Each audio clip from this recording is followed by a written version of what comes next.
नमस्कार दोस्तों, मेरा नाम कृष्णा साहू। आप देख रहे हैं कृष्णा ऑलराउंडर न्यूज। अभी हम हैं बेतिया में। माले के विधायक वीरेंद्र गुप्ता जी से हम कुछ खास बातचीत करेंगे। स्वागत है कृष्णा ऑलराउंडर न्यूज में आपको। धन्यवाद कृष्णा जी। ऑलराउंडर न्यूज में आप हमारी बात को प्रसारित करेंगे, इसके लिए धन्यवाद। 2022 में जो बजट पास हुई है उससे किसानों को कितना मुनाफा होगा? मोदी सरकार ने ये वादा किया था कि आप हमारी सरकार बनाइए, हम 2022 तक किसानों की आमदनी दोगुनी कर देंगे।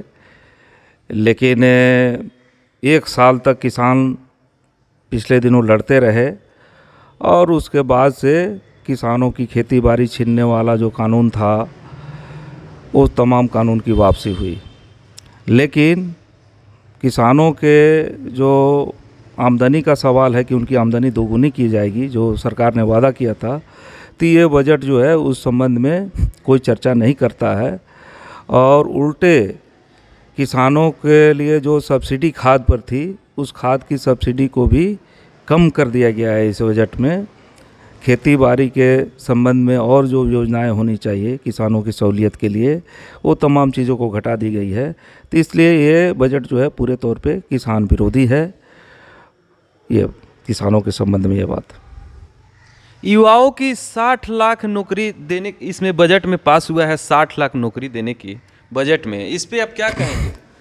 अब सरकार जो है पकौड़ा तलने को भी रोज़गार कह दे रही है, तो उनका 60 लाख रोज़गार किस तरह का होगा ये समय बताएगा। लेकिन दिसंबर 2021 में 5 करोड़ से ऊपर शिक्षित बेरोज़गार रजिस्टर्ड हुए। ये इस आंकड़े से ये साफ जाहिर है कि अब 5 करोड़ शिक्षित बेरोज़गारों की तुलना में 60 लाख का कोई मतलब नहीं है। और वो 60 लाख में वो पकौड़ा तोलने वाला भी रोज़गार है। ऐसे देखने के लिए तो जब सार्वजनिक संस्थानों को सरकार जो है LIC को, एयर इंडिया को, तमाम सार्वजनिक संस्थानों को निजी हाथों में बेच रही है, तो ऐसी स्थिति में सरकार रोज़गार कहाँ देगी? ये सरकार का ये जो बजट का बात जो है ये निश्चित ही ये इनके प्रकरण लोगों को मूर्ख बनाने वाला है। इससे कोई रोज़गार का सृजन नहीं होगा। पिछली सरकारें जैसा कहती रही है, वो मोदी की सरकार उस ज़माने में भी नहीं हुआ। सरकार ने तो 2 करोड़ हर साल रोज़गार देने का वादा किया था। लेकिन आज रेलवे के ग्रुप D की नौकरी में भी आप देख रहे हैं कि 1 करोड़ से ज़्यादा आवेदन पड़ रहे हैं। और उसके लिए कई दिनों तक जो दो बार एग्ज़ाम लेने की जब बात आई तो कई दिनों तक आंदोलन करना पड़ा छात्रों को। और ये तमाम क्षेत्र में ये दिखाई पड़ रहा है कि बेरोज़गारी की समस्या भीषण समस्या है। और इस बजट में कहीं कोई उसकी जो है चिंता नहीं दिखाई गई है कि यह कैसे हल होगा। और एक तरह से पूरे बेरोज़गारों का भविष्य अंधकारमय बना हुआ है। ये मोदी सरकार की एक तरह से घोर राष्ट्र विरोधी कार्रवाइयों में इसकी गिनती होगी कि देश के पूरे युवा वर्ग को यह बर्बाद कर रहा है, देश के भविष्य को बर्बाद कर रही है सरकार। एक और क्वेश्चन है आपसे। पटना में युवा जब धरना प्रदर्शन कर रहे थे, जिस तरह पाकिस्तानियों को दौड़ा दौड़ा कर मारता है प्रशासन, पुलिस प्रशासन, उस तरह युवाओं पे अत्याचार हुआ, इस पे आप क्या कहेंगे? देखिए, कोई भी फासिस्ट जो सरकार है, कोई तानाशाही वाली सरकार जो मुट्ठी भर लोगों के लिए हुकूमत कायम कर रही हो, हुकूमत चला रही हो, उसके लिए जनता पर दमन करना आम रूटीन का काम बन जाता है। अब आप खुद सोच सकते हैं कि पिछले साल जो है ये अरबपतियों की संख्या जो भारत में थी वो 102 थी। इस साल 142 अरबपतियों की संख्या है। अब आप सोच सकते हैं कि किन लोगों के लिए यहाँ शासन चल रहा है। यहाँ 84% लोगों की आमदनी पिछले साल 2021 में, दिसंबर के जो आंकड़े हैं कि 2021 में 84% लोगों की परिवारों की आमदनी घटी है।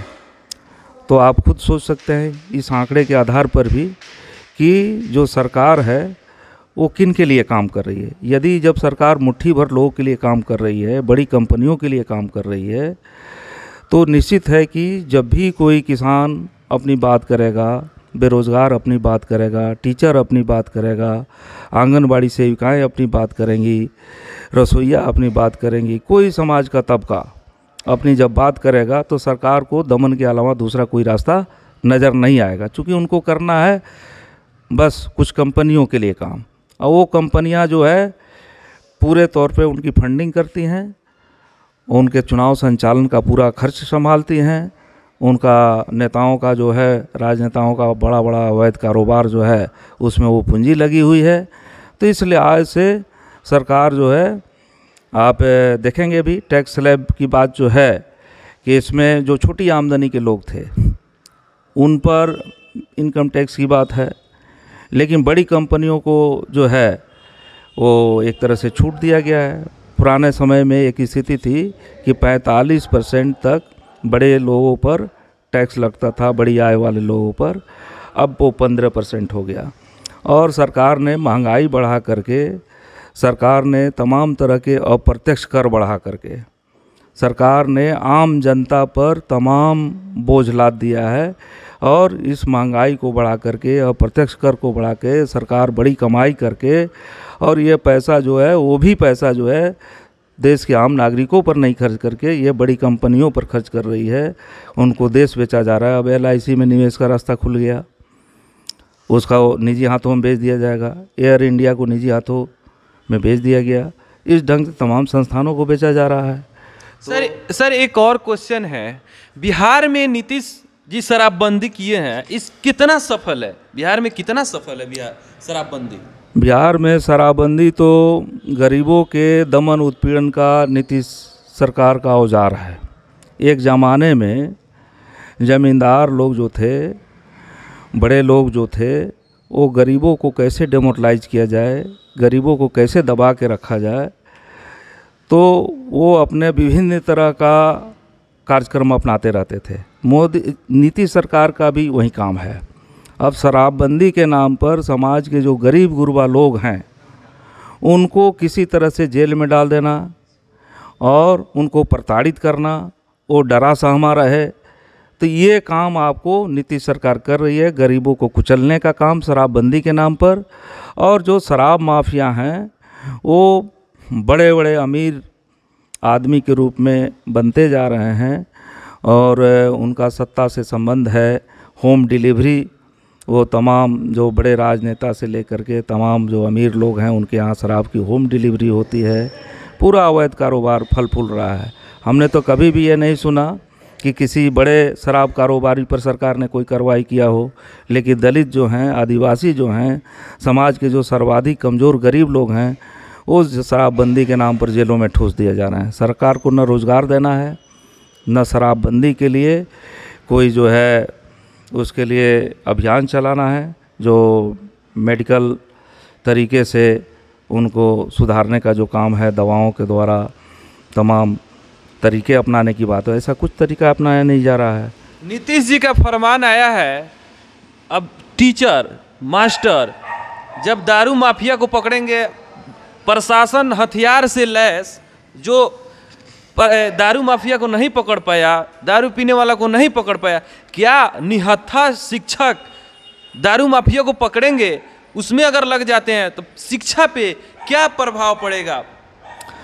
ऐसे ही शिक्षा को नीतीश सरकार ने बर्बाद कर दिया है। स्कूल में जहाँ 20 मास्टर की ज़रूरत है, 20 शिक्षक की ज़रूरत है, वहाँ 4-5 शिक्षक हैं। अब उन 4-5 शिक्षकों को भी वो एक तरह से हिसाब किताब में फंसा करके उनको हमेशा जिला हेडक्वार्टर में दौड़ाते रहने का काम सरकार का है। उन पर तरह तरह के काम दे दिए गए हैं। और सरकार जो है ये शराब पकड़ने के लिए शिक्षकों की जो बात कर रही है, ये सरासर गलत बात है। शिक्षक के पेशे का वो अपमान है, शिक्षकों का अपमान है। और इसके साथ साथ सरकार जो हम कहना चाहते हैं कि सरकार जो है समाज सुधार की अपनी छवि गढ़ना चाहती है। सरकार चारों ओर से वो फेल हो चुकी है, चौतरफा हर मोर्चे पर। बिहार की खेती बाड़ी चौपट है, बिहार में खेती से न कोई अपने बाल बच्चों को पढ़ा सकता है, न बेटा बेटी की शादी कर सकता है, न इलाज करा सकता है। खेती बाड़ी चौपट है। बिहार के तमाम नौजवान छात्र युवा जो हैं वो पढ़ाई के लिए भी बाहर में निर्भर हैं, बाहर पर निर्भर हैं, इलाज के लिए बाहर पर निर्भर हैं, रोज़ी रोज़गार के लिए यहाँ के गरीब भी जो है प्रवासी मजदूर बन करके दर दर की ठोकरें खाते हैं। और चौतरफा जो है यहाँ पर अपराधियों का बेखौफ शासन है, भू माफियाओं का, अपराधियों का, तरह तरह के माफियाओं का। तो सरकार तो चौतरफा फेल है और वो अपनी इस जो असफलता है उसको छुपाने के लिए सरकार ने अपनी समाज सुधार की छवि गढ़ने के लिए एक ढोंग करना शुरू कर दिया है। कोई भी आदमी कहेगा कि भाई शराब बंद होना चाहिए तो सब आदमी कहेंगे बंद होना चाहिए। कोई आदमी को कहा जाए कि दहेज लेना चाहिए तो सब लोग कहेंगे नहीं लेना चाहिए। तो इस ढंग के बातों में लोगों को उलझा करके और सरकार अपनी नाकामी को छुपा रही है। और इसके साथ साथ ये शराब जो बंदी है, हम समझते हैं कि इसमें जिस पर कार्रवाई होनी चाहिए, जो बड़े शराब माफिया हैं, कारोबारी हैं, जो राजनेता संरक्षण देते हैं, उस पर न करके गरीबों दलितों को दमन करने का औजार बना लिया है सरकार ने। ये सर्वथा निंदनीय उसका कार्रवाई है। मद्य निषेध मंत्री जी का बयान आया है कि लोग आर्थिक स्थिति से मर रहे हैं, न कि शराब से मर रहे हैं। ये तो पूरी दुनिया जानती है। अभी में बक्सर में मौतें हुई, नालंदा में मौतें हुई, अपने पश्चिम चंपारण के नौतन में तेलुआ में मौतें हुई, गोपालगंज में मौतें हुई, पिछले दिनों रामनगर क्षेत्र में देवरुआ के इलाके में मौतें हुई, लौरिया में मौतें हुई। ये सारी दुनिया जानती है कि जहरीली शराब से मौतें हो रही है, शराब से मौतें हो रही है। तो सरकार जो है झूठ बोल रही है सीधे तौर पे। और हम समझते हैं कि सरकार को वास्तव में अगर शराब बंदी करना रहता तो सरकार झूठ नहीं बोलती, सच्चाई को कबूल करती और उसके लिए रास्ता खोजती कि कहाँ से इसको पकड़ा जाए, कैसे इसको बंद किया जाए। बल्कि शराब के मामले में जहाँ मौतें हो रही है उसको शराब के मौत को छुपा करके सरकार असल में शराब के तमाम कारोबार को फलते फूलते हुए देखना चाहती है और यही उसका दृष्टिकोण है। नीतीश जी रोजगार की बात किए थे, युवाओं को रोजगार देने के लिए, अभी तक रोजगार नहीं दिए, इस पे क्या कहेंगे आप? अब आप देखते हैं, रोज़गार की बात तो हटाइए कि वो रोज़गार नया दे रहे हैं कि नहीं दे रहे हैं। ये सरकार चल रही है कि नहीं चल रही है, इस पर भी सरकार अपना ध्यान नहीं देती है। आप खुद आप सोच सकते हैं कि एक ब्लॉक में जैसे सिकटा ब्लॉक है, वहाँ जो है 16 कर्मचारी चाहिए 16 पंचायत के लिए, वहाँ 2 कर्मचारी है। ब्लॉक में 16 अमीन चाहिए, वहाँ 1 अमीन है। इस ढंग से एक स्कूल में जहाँ 30 टीचर चाहिए वहाँ 7-8 टीचर है। ये +2 के जो टीचर हैं वो तो कहीं है ही नहीं, कहीं भी जो +2 स्कूल हैं वहाँ नहीं है। तो कुल मिला के हॉस्पिटल में आप देखें तो जितनी संख्या में डॉक्टर चाहिए, नर्स चाहिए, पैथोलॉजिस्ट चाहिए, वो है नहीं। आपके यहाँ ये कोरोना काल में भी जो है यहाँ वेंटिलेटर्स है, लेकिन उसको चलाने वाले आदमी नहीं है। तो कुल मिलाकर के चाहे वो कोई भी क्षेत्र हो, शिक्षा का क्षेत्र हो या मेडिकल क्षेत्र हो या खेती बाड़ी का हो, जहाँ भी हो, हम समझते हैं कि वहाँ स्टाफ ही नहीं है। हम ये बात कहना चाहते हैं, हमारी बात पूरी होने दीजिए। हम ये कहना चाहते हैं कि सरकार का अपना सिस्टम चलेगा कि नहीं चलेगा, तो इस पर भी सरकार चिंतित नहीं है। नया रोजगार सृजन की बात तो अलग है, जो पहले के स्कूल कॉलेज से लेकर के जो ऑफिस हैं, कार्यालय हैं, वो चलेंगे कि नहीं, इस पर भी सरकार का ध्यान नहीं। सर एक और क्वेश्चन है आपसे। बिहार, नीतीश जी बोले थे बिहार को विशेष राज्य की दर्जा दिलवाने के लिए, अभी तक बिहार को विशेष राज्य की दर्जा नहीं मिला, इस पे क्या कहेंगे आप? अब देखिए, ये जब मामला सामने आया था बिहार को, जब बिहार झारखंड से अलग हुआ था, हमारी पार्टी भाकपा माले ने ये सबसे पहले कहा कि बिहार को विशेष राज्य का दर्जा मिलना चाहिए। नीतीश जी उसमें उस समय जो है केंद्र सरकार में थे और उन्होंने इस पर कोई ध्यान नहीं दिया। अब उसके बाद जब वो सरकार में आ गए 2005 के बाद, तो ये उनके लिए एक तरह से जनता को बेवकूफ़ बनाने वाला एक तरह से कार्यक्रम है। बिहार वासियों को एक तरह से ठगने का काम, इस नारे के पीछे छलने का काम वो करते रहते हैं। जबकि बिहार की स्थिति बदहाल है, बिहार को विशेष राज्य का दर्जा मिलना चाहिए, लेकिन डबल इंजन की सरकार है। बिहार में भी उन्हीं की सरकार है और दिल्ली में भी एनडीए की सरकार है, बिहार में भी एनडीए की सरकार है। अब तो कोई दिक्कत नहीं है। हम लोग जिस समय उठा रहे थे उस समय तो एनडीए की सरकार ऊपर थी और बिहार में दूसरी सरकार थी, तो आज तो वो स्थिति नहीं है। लेकिन इनको करना नहीं है, केवल जनता को ये लोग ठगते हैं, जनता के साथ छलावा करते हैं, इसी रूप में इनका नारा चलते रहता है। नीतीश जी बोल रहे हैं कि विशेष राज्य की दर्जा मिलना चाहिए और बीजेपी वाले नेता बोल रहे हैं कि विशेष राज्य की दर्जा की क्या आवश्यकता है। बीजेपी को देश की जनता से बहुत मतलब नहीं है, उनको कंपनियों से मतलब है, उनको समाज भर के जो मुट्ठी भर लोग हैं उनसे मतलब है। और इस लिहाज से वो ये बात बोलेंगे, जो कंपनियों की ज़रूरत है वो ये बात बोलेंगे कि भाई रेलवे का जो है पूरा तौर पे निजीकरण कर दिया जाए, चूँकि वो कंपनियों को उसमें फ़ायदा होगा। वो कहेंगे बस स्टैंड का निजीकरण हो जाए, LIC का निजीकरण हो जाए, जो वो कर रहे हैं। तमाम खदानों का निजीकरण हो जाए, लोहे की खदानें हैं, कोयला की खदानें हैं, अभ्रक की खदानें, तमाम चीज़ों का निजीकरण हो जाए।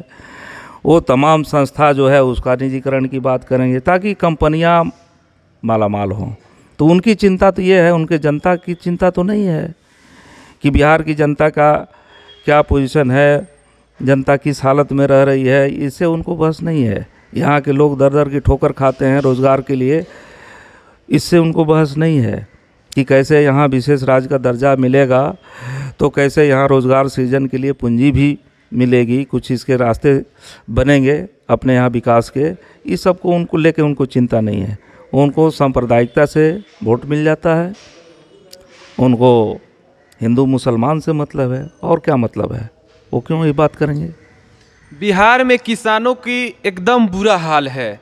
खाद लेने के लिए अब औरतें लाइन लग रही है, तब खाद मिल रहा है, ऐसा क्यों है। बिहार में एक जो झारखंड के बंटवारे के बाद यूरिया की खाद के कारखाने की जो फैक्ट्री थी, एक सिंदरी में थी, बरौनी में थी। तो सिंदरी वाली तो चली गई, धनबाद सिंदरी वाली झारखंड में। बिहार में जो थी फैक्ट्री खाद की, वो भी बरौनी वाली वो बंद हो गई। तो सरकार जो है खेती बाड़ी के क्षेत्र में, फर्टिलाइज़र के क्षेत्र में, ये आमतौर पे एक तरह से कहिएगा कि ये आत्मनिर्भर बनाने की जहाँ तक बात है, इस दिशा में नहीं सोचती है। जैसे अभी सरकार ने फर्टिलाइज़र कंपनियां कहाँ खुलेंगी नहीं खुलेंगी इस पर तो कोई चर्चा नहीं है, बल्कि फर्टिलाइज़र पर जो सब्सिडी किसानों की थी वो भी ख़त्म कर दी गई। तो यहाँ हम समझते हैं कि अब यहाँ खाद जो आता है तो कहीं कहा जाता है कि ये हैदराबाद सिकंदराबाद से आ रहा है, कहीं कभी लखनऊ से आता है, कहीं भोपाल से आता है, और विदेशों से भी खाद आयात की बात है। तो यहाँ आत्मनिर्भरता की बात जब है कि आत्मनिर्भर भारत को बनाना है, बिहार को बनाना है, तो हम समझते हैं कि ये उनके लिए मात्र ढोंग है, नारा है, बल्कि इस दिशा में कोई कार्रवाई नहीं है। बिहार में कई खाद कंपनियां होनी चाहिए, सार्वजनिक तौर पे सरकारी कारखाने होने चाहिए, लेकिन ऐसा सरकार का कोई प्रयास नहीं है। तो इसकी किल्लत इन कारणों से है।